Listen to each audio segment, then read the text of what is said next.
Today I will tell you about Nala, the woman the wind could not bend and whom even the river feared to cross. Have you ever heard of the beast of Abaka? Well, before rumors turned her into a legend, Nala was just a woman.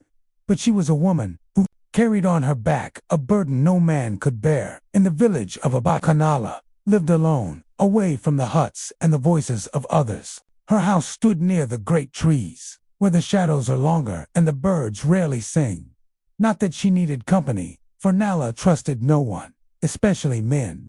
She walked through the village with firm steps, and her gaze, that gaze, was like the sharp blade of a hunter. It cut deep and made anyone look away. They said that even the lions avoided her path, for they knew to face her would be to seek their own death. But why was Nala like this? That's a question many villagers asked themselves, but no one dared ask her. They only knew that something terrible had happened to her. Some whispered she had a heart of stone, that she was born without feelings. Others said she was a witch who had made a pact with the spirits of the forest. But you know how it is, my little ones. People fear what they do not understand, and instead of reaching out their hands, they preferred to point their fingers. At night, when the fires died down and the children went to sleep, the elders would whisper stories about her. Nala was betrayed by those who should have protected her. Some would say, she carries the fury of the ancestors in her chest, murmured others, and anyone who dared cross her path said they could feel that fury like a hot wind that made even the bravest tremble. Once, they told Nala had a smile that lit up the entire village. She was a young woman full of life, with a heart as vast as the skies of Abaka at sunset. But the world, our children, the world is sometimes cruel to those who shine. And so, the fire in her heart turned to ashes. Do not be fooled, though. Nala was not only pain, she was strength. The strength of a tree that grows even in barren soil. The strength of a storm that sweeps away what is rotten. When the men of the village went hunting and returned with empty hands, Nala had already caught enough fish to feed an entire family. When a leopard came near the huts, it was she who picked up the spear and faced it alone. But this strength of hers, children, was not just in her arms. It was the strength of someone who carries a broken heart and still keeps it beating. The strength of someone who decides that no one will ever hurt them again. That's so when you hear of the beast of Abaka. Remember this. Not everything that is strong and fierce was born that way. Sometimes strength is what remains when the world tries to destroy us. And Nala was not just strong. She was a reminder that even in the darkest places, there is still something untamable within us now. Children, if you want to know what happened to Nala and how she changed the fate of the village of Abaka, come back tomorrow. Her story is just beginning. You've come back to hear more about Nala. Sit down. Today, I will tell you about the day fate began to weave its threads, and a young man dared to approach the beast of Abaka. This young man was Obi, the prince of the village. But don't think he was like his father, the great king, Okoro, who ruled with a heavy hand and words as hard as stones. No, Obi was different. He was like the gentle rain that cools the dry earth after a long drought. Obi had spent many months away from the village, traveling to distant lands. They said he wasn't searching for treasures or glory, but for knowledge. In every village he visited, he sat with the elders, listened to stories, and learned about laws, justice, and what made a community grow like a healthy tree. When he finally returned to Abaka, he brought with him a promise in his heart to transform the village into a place where everyone could live with dignity, especially the women. Upon his return, Obi noticed something was wrong. He saw the faded smiles on the women's faces, the fearful glances they cast at the men, and the heavy silence that hung over the village. But nothing intrigued him more than Nala. When Obi saw Nala for the first time, he was struck, not by the fear she caused in others, but by the strength she exuded. He saw her walking across the central square, carrying firewood on her shoulders, as if it were as light as the wind. Her gaze was firm, and her posture said, "I need no one." Obi grew curious. Who was this woman that the others feared so much? Why did she live alone, so far from everyone? He decided he had to meet her. The next morning, the prince went to Nala's house.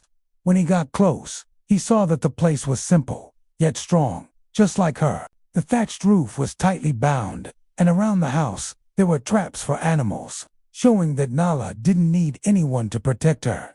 Obi took a deep breath and called out to her. Nala. From inside, there was a muffled sound, like an animal startled awake. The door opened with a shove, and there she was, her eyes narrowed with distrust and her hands firmly placed on her hips. What do you want, Prince? Came to bring pretty words that feed no one. Ah, children. Nala did not mince words. She looked at Obi as if he were just another man trying to meddle in her life. I didn't come to offer words, Nala, Obi replied calmly. I came to listen. Nala narrowed her eyes, skeptical. She crossed her arms, as if waiting for an attack. Listen. Listen to what? The screams no one else wants to hear. The stories that make men look away. Yes, exactly those screams, he answered. Because I know they are true, and I know if we keep pretending they don't exist, our village will never truly be strong. For a moment, Nala was silent, but her eyes were like glowing embers. She took a step forward, raising her chin. You think you can fix Abaka, Prince? She asked, with a bitter laugh. You think you can change a village built on fear and the silence of women? I can't do it alone, said Obi. But I know that together we can try. Nala looked at him for a long time, as if weighing a piece of meat to see if it was worth taking home. And then, like a door suddenly slamming shut, she shook her head and turned her back. Don't waste your time with me, Prince. I don't need allies, and you won't like the answers you find. Obi stood there, watching as she went back inside her house and slammed the door shut. But instead of being discouraged, he felt something stir inside him. He knew that Nala was like a wall, but every wall has cracks. He just had to find where they were. And so began the dance between the prince and the beast of Abaka. A dance full of hesitant steps, but also a promise of change. Because, children, when two strong hearts meet, something powerful can happen. Come back tomorrow, and I will tell you how Obi began planting the seeds of a revolution in Abaka. Ah, you still don't know, but the future of the village would never be the same again. Ah, children, sit closer, because what I am about to tell you now is the pain that resides in words and the strength that is born from it. Are you ready? Let's begin. After Obi's visit, Nala became a specter in the village. The villagers whispered as she passed by, but none dared to speak to her directly. And Nala remained in silence. But, like the storm that arrives after a calm wind, her silence did not last forever. That it was a hot and humid day when the central square of Abaka filled with people for a meeting called by Obi. He wanted to talk about the future of the village, to have the villagers listen to his proposals about new laws. The women were curious, but also apprehensive. They knew the prince spoke of change, but change means pain, and many of them still carried old wounds. Nala was not there. She chose to stay away, in the shade of the trees she loved so much, where she could observe without being seen. But when the meeting began, something stirred inside her, something she thought she had buried long ago. She didn't know what made her stand up and walk to the center of the village, where the men and women were waiting for the prince's words. But there she went, without hesitation, without looking back. When she arrived, everyone fell silent. There was nothing more intimidating than Nala's presence, and in that moment, she was like a wild animal approaching to show that it is still alive. Obi, who was about to begin his speech, saw Nala approaching. He watched her, unmoving, hoping she would finally listen to him. But she was not there to listen to him. Nala looked at him with her fiery eyes, and for a moment, they faced each other in silence. It was the kind of silence that makes the wind stop blowing. She took a step forward, and her voice sounded hoarse but full of power. You speak of justice, Prince, but what do you know of pain? What do you know of the weight we carry every day? Obi stood still, his eyes fixed on her, as if trying to understand what she was saying. Speak, Nala, he said softly, almost pleading. I want to listen. I want to understand. The crowd fell silent, and what followed was one of those moments that mark villages, a moment that becomes history. Nala, with her fists clenched and head held high, looked up at the sky as if searching for strength in the distant winds. And then, with a voice no one ever imagined they'd hear, she began to speak. "I am not what you think, Prince," she began. "I am not a beast, as they all say. I am just a woman who has seen hell, and hell is not a place far away. It is what you carry inside of you, every day." She took a deep breath, and her eyes shone as if she were looking at something no one else could see. "My father made me feel like I was nothing. He beat me, used me like a toy, and then left me.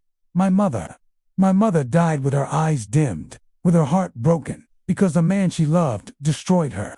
I grew up seeing her pain and the pain of all the women around me. I saw the body of my sisters being taken. I saw the hands of men stealing our dignity. And what did we do? Nothing."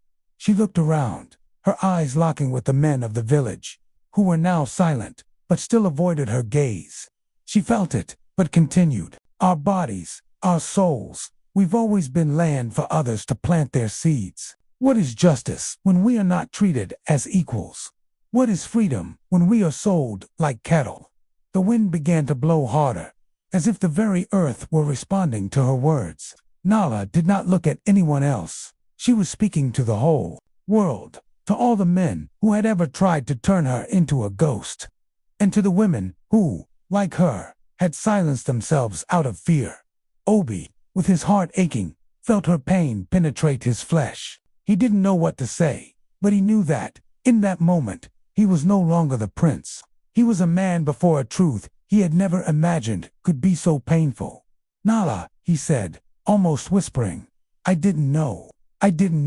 You carried all of this inside of you. But you're right. This needs to change. The laws need to change. Abaka needs to change." Nala looked at him with a sad smile, and with a voice softer, almost like a prayer. She replied, "It won't be easy, Prince. It won't be easy because, inside each woman here, there's a story like mine. It won't be easy because fear is an invisible chain that binds our hearts. But if you are willing to fight by our side, then perhaps, just perhaps, we can start to build something new." And with that, she turned and walked back to her house, leaving the air thick with words that had been trapped for a long time. The silence that followed was heavy, but there was something else now. Something new. A seed had been planted in the heart of Abaka. And, no matter how long it took, the transformation had already begun. Prepare yourselves to understand the power of a man, not only through his body, but through the strength of his ideas. Let's talk about King Okoro Obi's father, and the clash between tradition and change. King Okoro, my little ones, was an imposing man, with a voice that seemed to carry the weight of all the mountains of Abaka. He was respected, feared, and over the years he had built an empire of respect through fear and the rigidity of traditions. Abaka was what it was because of him, and no one dared question his laws. For he believed that traditions could not be broken without the balance of the world being lost. But Obi was not a man like the others. He saw the world differently. He knew that the village of Abaka, with its old laws and oppressive practices, could not survive much longer. What the prince wanted, what he desired with all his being, was real change, a revolution in the village's practices, especially when it came to the women. He knew that if the women were not treated with dignity, if their pain was not recognized, nothing good would come to Abaka. And so, children, came the day of the great confrontation between father and son. It was a suffocating day. The sky was covered with heavy clouds, and the central square of Abaka was full. The people gathered there, all eager to hear what King Okoro had to say about his son's new proposals. The tension in the air was so thick, it could have been cut with a knife. Obi stood up first, his gaze calm but filled with conviction.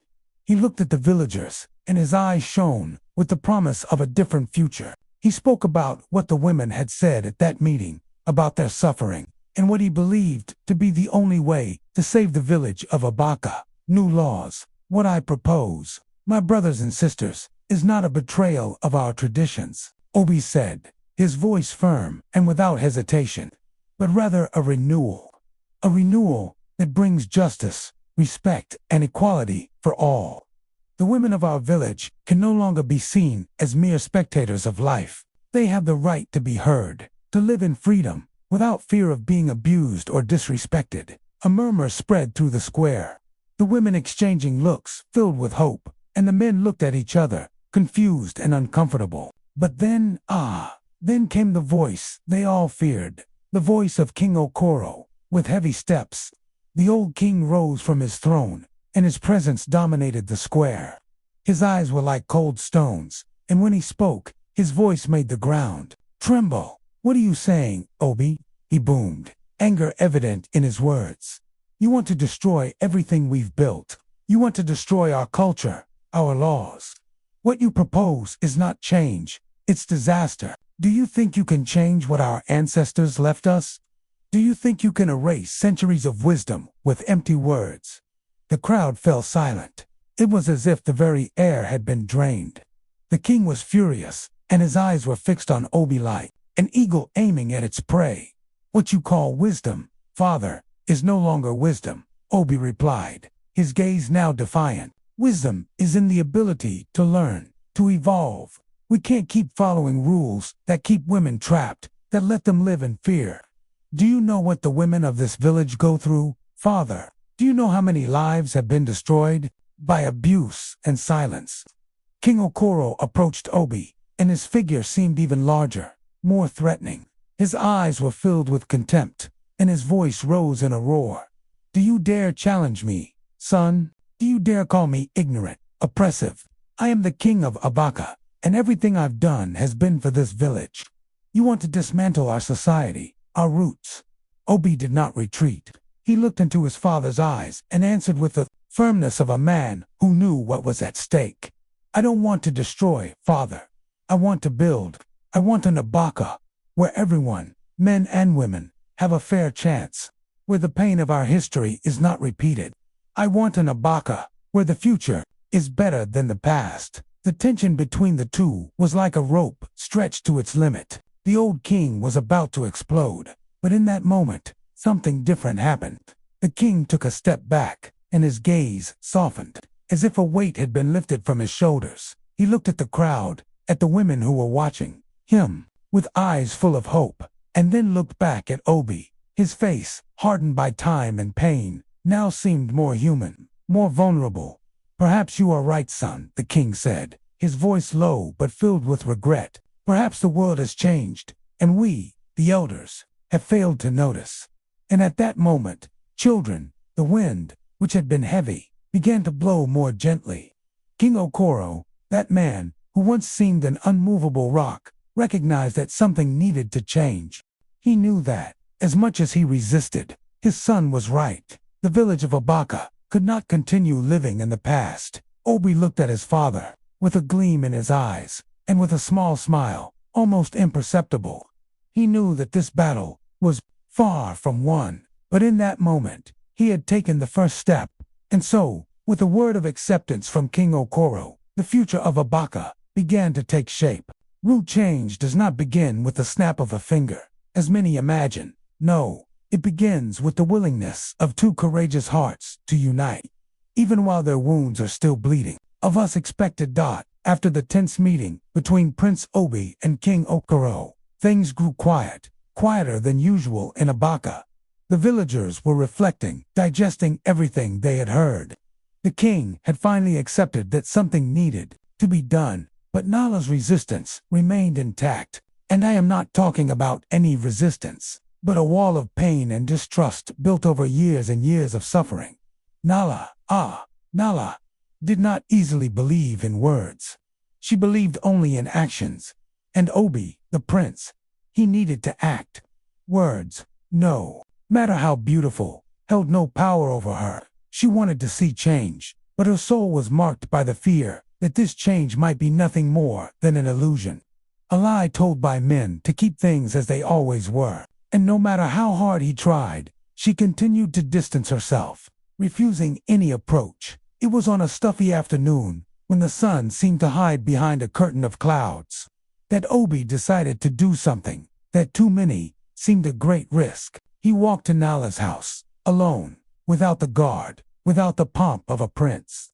He went there as an ordinary man, carrying only his will to do what was right, and the desire to see Nala no longer as a beast, but as a woman with her own strength. Nala's house was simple, but it had a presence. The walls, covered in moss and creeping shrubs, seemed to reflect her own nature.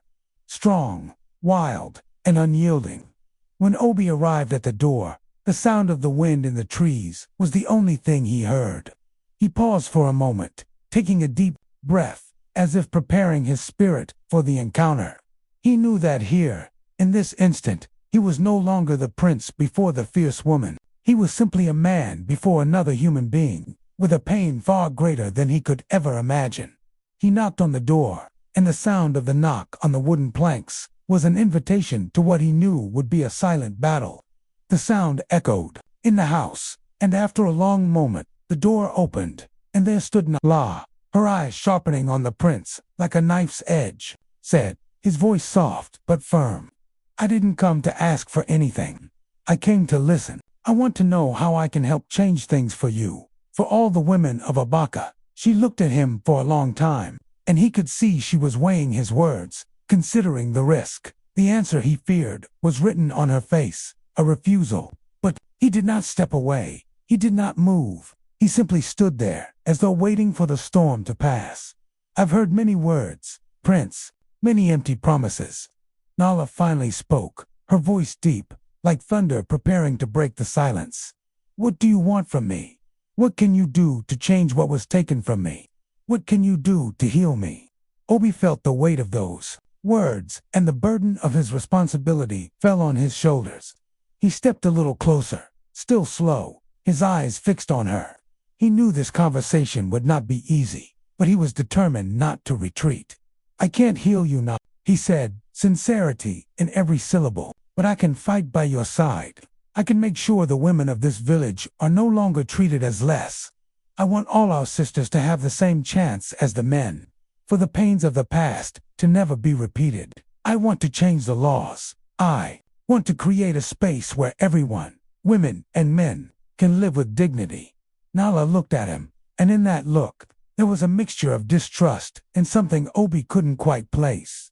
It was the beginning of a crack in the wall she had built over the years, perhaps a spark of hope, but also a cry of pain. "Do you really think that's possible?" Nala asked, her voice now softer, as if she was beginning to allow herself to believe. "Do you think the men will listen to the women? They've always seen us as property, as something inferior. What will make you different? What will convince me that you're not just another empty promise?" Obi looked into her eyes, and for the first time, he didn't seem like a prince. He seemed like just a man, with his own fears, his own uncertainties, but with a determination no one could deny. "I'll start with you, Nala. I'm not perfect, but I'll start with you. And, if you allow me, I will fight so that all the women of Abaka are treated with the respect they deserve. I will listen to their stories. I will fight for their laws. And I will make sure that Abaka's future is different." She watched him for a few more seconds, and then, unexpectedly, she took a step back, allowing him to enter. "Then come in," she said, her voice almost a whisper. "But don't expect me to trust you right away. I'm no fool, Prince. But maybe, together, we can see if your words can become real." Obi entered, and what happened in that house that day was something that changed the course of Abaka's history. It wasn't a conversation of grand declarations, nor a formal agreement. It was something simple, but profound. A man and a woman, with their pains and their hopes, sat down and decided to fight side by side, and there, in that small space, where the wind danced in the trees and the afternoon light touched the straw walls, an unexpected alliance was formed. It wasn't perfect, it wasn't without flaws, but it was real, and, children, it was with this alliance that the future of Abaka began to be rewritten. Ah, my dear ones, now we come to a moment that many of us, men and women, fear to face. The moment when words, Those words that are often swallowed by shame and fear are finally released. But don't be fooled. This is not just about words. What happens when women finally speak is an act of power, of liberation. And what I am about to tell you now is the day the women of Abaka finally raised their voices and shouted for all to hear. The air was thick with tension that night. My children, heavy clouds covered the sky, and a cool breeze danced in the leaves of the trees, as if the world itself was waiting for something grand. The central square was lit by torches of fire, and the sound of drums echoed through the air, creating a beat of anticipation. The people of Abaka were gathered, but this time, it wasn't to celebrate, nor to discuss the old traditions. No, it was not for that. This night was different. This night was to hear the voices of the women. Obi, with Nala by his side, stood before the crowd, watching. He knew this would not be easy. He knew that although many hearts were hopeful in the square, there were also those who resisted change, those who were fearful of what might happen if women finally had what they deserved: respect, dignity, and a voice. Nala, who had always been a woman of few words, was tense, but at the same time, a fire burned within her. She knew that what would happen here could be the key to freeing Abaka from all the shadows of the past. She looked at Obi and in silence gave him a signal. "Now, we must begin," she said, her voice deep but full of a calm that only a woman who had lived the pain of life could possess. Obi nodded, and with a simple gesture, signaled for the women to come forward. One by one, they began to walk into the center of the square, their steps timid at first, as if the ground beneath their feet was unfamiliar. But as they passed through the crowd, the sound of their steps grew firmer, stronger, and it was there, in the heavy silence of all eyes on them, that the first woman stepped forward. It was Amara, a woman of some age, with a face marked by the scars of time and pain. She had large eyes and a sweet voice, but there was something about her that made everyone fall silent when she began to speak.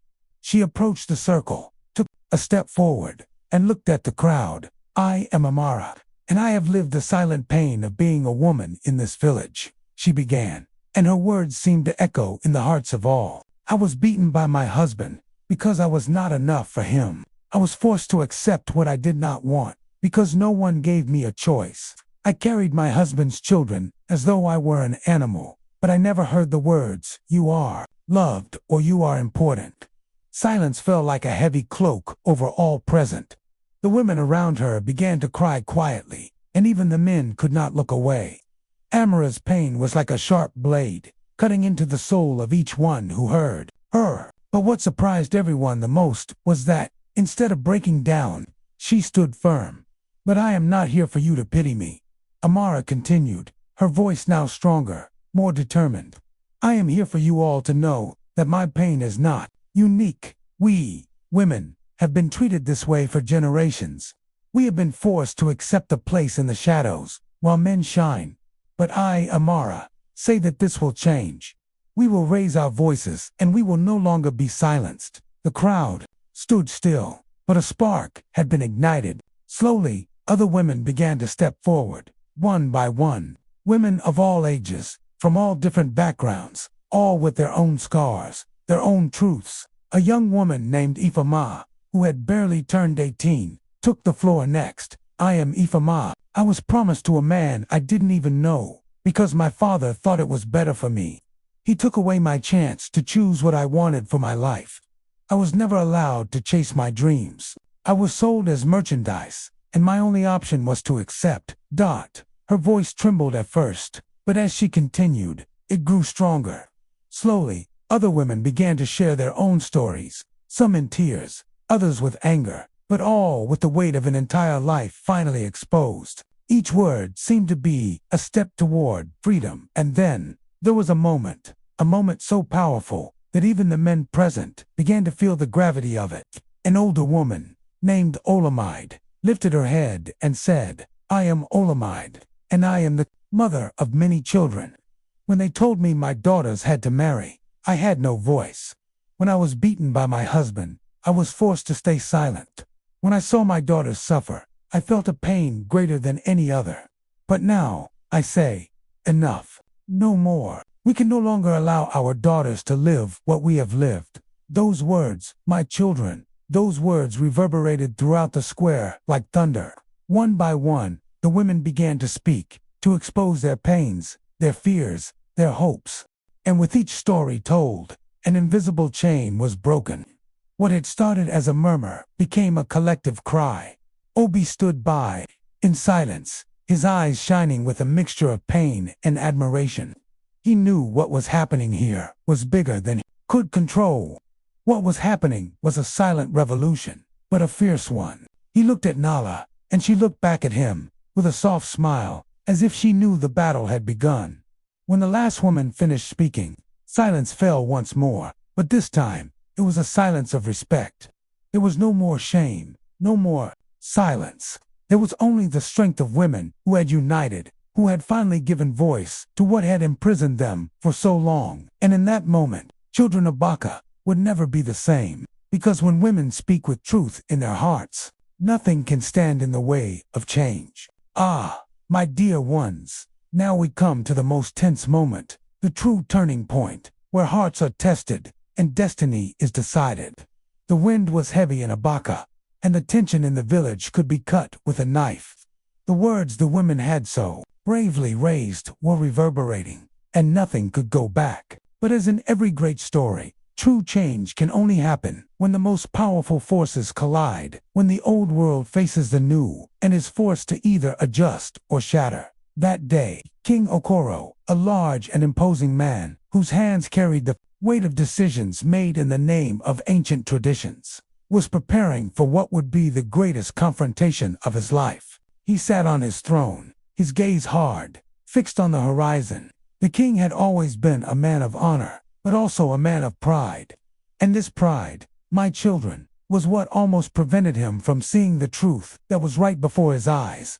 Obi, his own son, had defied everything the king had believed until then. Modernization, the defense of women, the end of a hierarchy that favored only men. The prince didn't just question the laws of Abaka, he challenged them with the fire of youth, with the vision of a more just future. And in response, the king, who was now prepared for a clash that would not only be physical, but spiritual, emotional. After all, it was more than the change of laws. It was the change of an entire era. In the central square, where the whole village had gathered, the ground was covered in dust, and the fire torches illuminated the shadows, creating an atmosphere of palpable tension.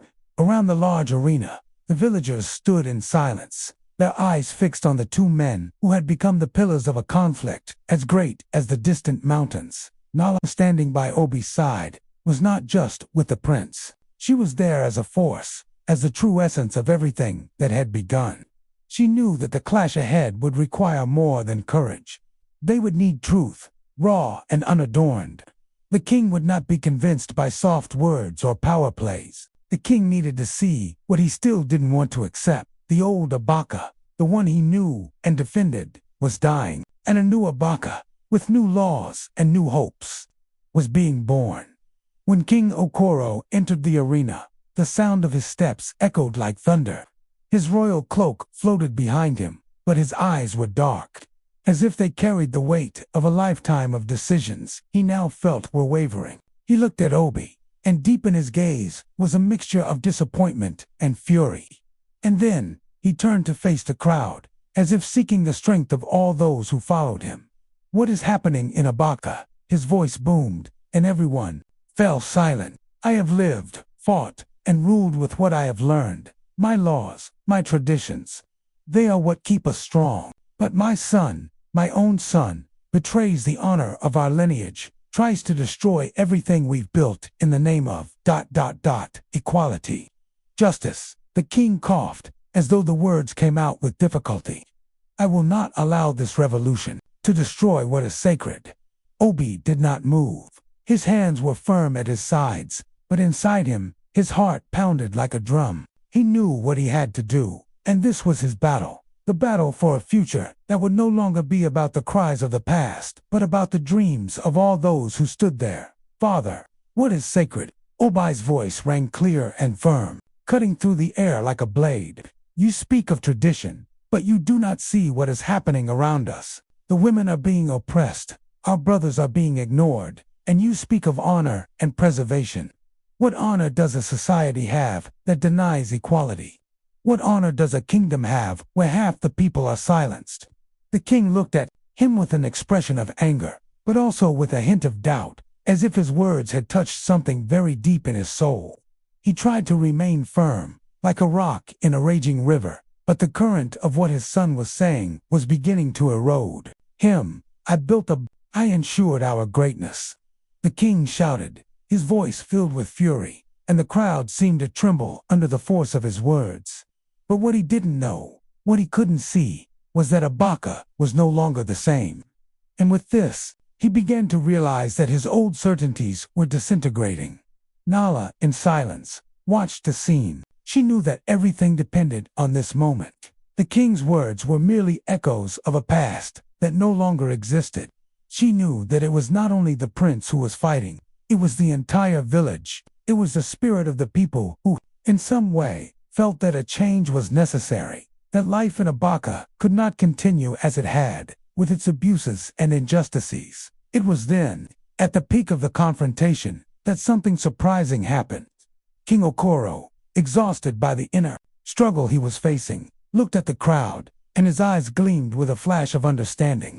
He had heard his son's words, but he had also seen the tears in the women's eyes, the stories of pain and hope, and what he saw in that moment was not just a son challenging his father. He saw a village ready to move forward, ready to embrace a new era. Maybe I have lost my way. The king murmured, his voice softer now, as if speaking to himself. Maybe the true greatness of Abaka is not defended by old laws, but by the truth that comes from all of us. Those words, my children, were not just spoken, they were felt. And when the king, with tears in his eyes, finally turned to Obi, there was a deep silence, as if the very air was waiting for what would come next. You are right, Obi. I recognize the mistakes I have made. Abaka needs to change, and that cannot be done without the strength of the women, without the courage of all, without the truth of all. With that, the king, in a gesture no one expected, raised his hand, as if giving his blessing for change. And so, what had begun as a violent and distrustful confrontation ended as a silent but powerful agreement. King Okoro, with the humility few can possess, took the first step toward the transformation of Abaka. The battle had been won, but the real fight was just beginning. What came after was the start of a new era, where the words of Nala and Obi and the courage of King Okoro united to forge the destiny of a village that was finally ready to be just. Ah, my children, what happens when the seeds of change finally begin to sprout? The earth, which had been hardened by pain and fear, starts to open up, and the new finds its way to grow. But what comes after the storm, after the lightning that tears through the sky and illuminates the darkness? What comes after when the voices that were once silenced now become songs of freedom? The morning after the great confrontation, Abaka already breathed a different air. The people, who the day before had gathered in shock and tension, were now vibrant with a new energy, an energy that pulsed like fire through their veins. Like the flames of the night fires, there was a new shine in the eyes of the women, a new step in their walk, and though the sun was just beginning to rise, it felt as though the light spreading through Abaka wasn't just the sun's, it was the light of hope. Obi and Nala, together, had begun to implement the new laws.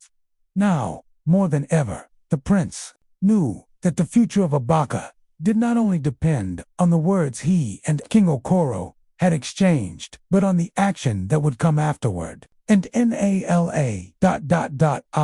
Nala, she was the soul of this transformation. She was no longer just the wounded woman, the leader with a guarded heart, but a warrior who carried the strength of all the women of Abaka. The laws being shaped now were not just words on paper. No, my dear ones, they were the promise of an Abaka where respect and equality would not just be abstract ideas, but realities lived in every home, every corner, every smile. Prince Obi knew the next steps would not be easy. There would be resistance, of course, as there always is when the winds of change blow. But he also knew there was something new growing, something that could not be stopped. One day, as the sun aligned with the horizon and the village vibrated with the energy of transformation, Obi and Nala met in the central square. The wind touched Nala's hair, and the golden light of the dawn illuminated her face, revealing the lines of a woman who now seemed stronger than ever. She was there as a symbol of everything that had been overcome, and at the same time, as the force of everything that still needed to be done. "Do you see, Na?" said Obi, his voice light. "The village is changing. It's living again. Hope spreads, just like the smoke from the night fires. The women speak, the men listen. Our children will see a different Abaka." Nala looked at him with an understanding gaze, but also with a slight smile. She knew the path to a new Abaka was long, but she was no longer alone. They were no longer alone. The pain she had carried for so long was no longer in her hands. Now, she transformed it into power for everyone. "But don't be mistaken, Obi," she said, her voice full of wisdom. "It's not just in words or laws that true change will be seen. The people must feel it, must believe it, must live what we've now begun to sow. Because, as you well know, it's easy to talk about change, but making it bloom in the daily life of each one. That, my son, is the real work. That will be our greatest challenge." And how right she was. Words were one thing, but practice, daily transformation, was where true power hid. It was no longer enough to just talk about equality and freedom. It was necessary to create an Abaka where these words were lived in every act, every relationship, every daily gesture. And this wouldn't happen overnight. However, what followed was the demonstration of an unshakable spirit. The central square became a symbol of the new Abaka. Every day, men and women gathered there, no longer to argue about who had the right to rule, but to share their stories, their struggles, and their hopes. It was a space where the voices that had been silenced for so long could finally speak, without fear, without shame, and the men, those who had once resisted change, began to realize that the new Abaka did not diminish them. No, on the contrary, they became part of a new world, where respect for women, for family, for the community, was the true symbol of strength.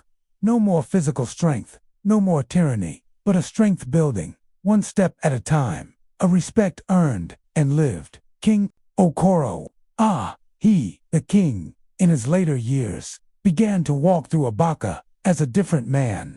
The pride that had ruled his heart for so long began to dissolve. He saw the women on the streets, strong and proud, and he saw the children playing without fear, without the pressures that had once been imposed on them. He saw the men, now partners, not masters, and he knew, deep in his soul, that he had made the right choice. The past might have been his, but the future belonged to all, and Abaka, this village that had gone through so many storms, now blossomed with a new strength and vitality. The trees were greener, the flowers more colorful, but, most importantly, the people were happier, freer.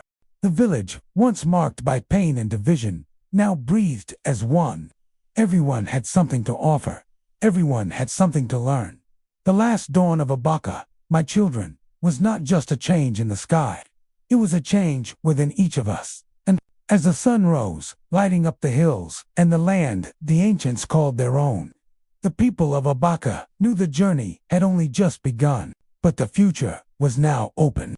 They no longer walked with their eyes turned toward the past, but with their feet firmly in the present, and their eyes shining with hope for the future. And so, Nala, Obi, King Okoro, and all the villagers of Abaka walked together toward the new day, knowing that the true strength of a village does not come from what it once was, but from what it chooses to be. And Abaka, now stronger, more united, more free, would thrive for generations to come.